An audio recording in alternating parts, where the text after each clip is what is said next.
अस्सलाम वालेकुम, welcome back to direct impact. अगर आपने अभी तक ये चैनल सब्सक्राइब नहीं किया तो जल्दी से इस चैनल को सब्सक्राइब कर लीजिए और सबसे अहम बात बेल आइकन दबाना बिल्कुल ना भूलिएगा ताकि लेटेस्ट अपडेट्स और ड्रामा रिव्यूज़ सबसे पहले आप तक पहुँचे।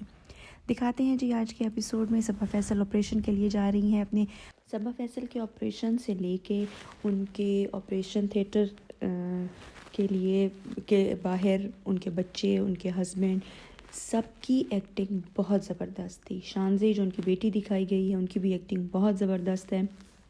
वैसे तो आज का पूरा एपिसोड सबा फैसल की डेथ के बाद उनके घर पे होने वाले हालात के बारे में था और इतनी नेचुरल हर बंदे की एक्टिंग थी कि मज़ा आ गया।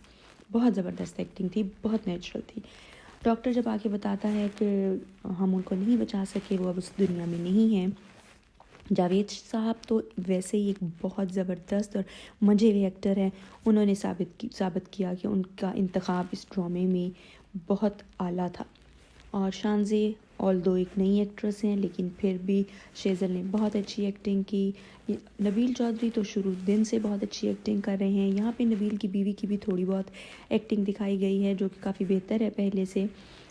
शाज़ल जो है वो बहुत अच्छी एक्टिंग करती हैं कि अपनी माँ के चले जाने पे, मैयत पे भी बहुत बहुत बहुत सोफिस्टिकेटेड लुक है सबकी। अली अंसारी भी बहुत अच्छे तरीके से अपना रोल जो है वो प्ले कर रहे हैं।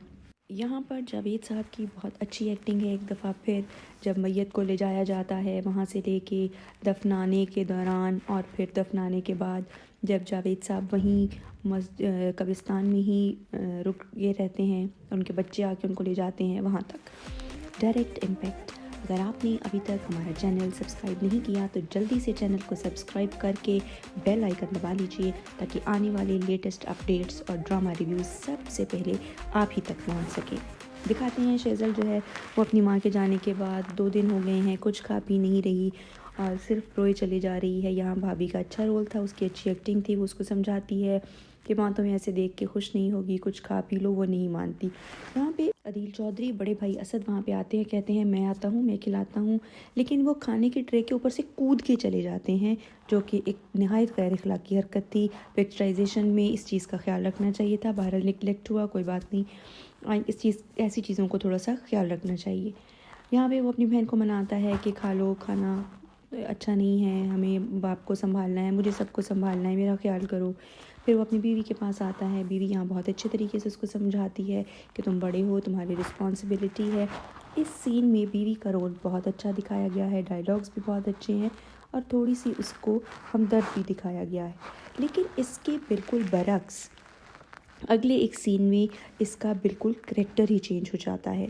दिखाते हैं जी कि स्कूल की जॉब के लिए शाइस्ता लोधी जाती हैं। वहाँ पे उनको स्कूल की जॉब ट्रायल बेस पे 2 मंथ के प्रोविजनल पीरियड के लिए मिल जाती है और वो बहुत खुश होती हैं और कहती हैं कि मैं अपना बेस्ट दूंगी, मुझे टीचिंग का शौक़ है। फिर दिखाते हैं जी कि जो जैन हैं वो यूनिवर्सिटी में उसकी फ्रेंड से पूछते हैं शेज़ल की कि वो क्यों नहीं आ रही। यहाँ पे कुछ शो ऐसे हो रहा है जैसे जैन जो है ये शायद आगे जाके विलन बनेंगे क्योंकि उनके फेशियल एक्सप्रेशंस बता रहे हैं कि उनका रोल कुछ नेगेटिव होने वाला है आगे जाके। जावेद साहब अपने कमरे में आते हैं। यहाँ कमरे का दरवाज़ा जो इतना बैंग होता है, पता चलता है कि जी ये सेट है, ये नहीं होना चाहिए था। इतना बड़ा घर दिखाया गया है, उसके हिसाब से दरवाज़ा जो है उसके बंद होने की आवाज़ होनी चाहिए थी।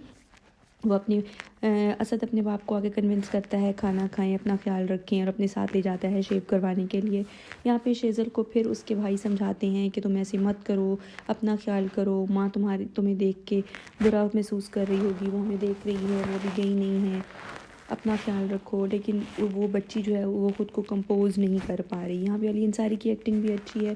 दिखाया गया है कि बच्चे अपनी माँ को मिस कर रहे हैं। ऑब्वियसली आहिस्ता आहिस्ता एडजस्ट करेंगे, इतनी जल्दी तो कोई भी अपने प्यारों को नहीं भूल पाता है। बहरहाल अदील चौधरी और अली अंसारी और शाज़ल के यहाँ पे 10 आउट ऑफ 10 मार्क्स हैं। तीनों की एक्टिंग अच्छी थी, शेज़ल की सबसे अच्छी थी। फिर आगे दिखाते हैं भाई उसको हौसला दे रहा है और फिर ये वो सीन है जो काबिल एतराज़ लगा मुझे थोड़ा सा कि अभी चंद ही दिन हुए हैं उसकी सास को फौत हुए और वो फिर अपनी माँ के घर जा रही है। हस्बैंड रोक रहा है, एहसास ज़िम्मेदारी का बता रहा है, लेकिन उसको नहीं हो रही। वो फिर एक दफ़ा पहले वाली है कि मरने वालों के साथ मरा नहीं जा सकता, दिस इज़ नॉट फेयर। ऐसे ये डायलॉग नहीं होना चाहिए था यहाँ पे। लेकिन असद इतना बेबस दिखाया, उसको कुछ भी नहीं कहता और ख़ामोश रहता है। यहाँ पे यही हालात कुछ अली अंसारी की बीवी के भी होते हैं। वो कुछ भूल जाती है तो अली अंसारी एनॉयड होता है।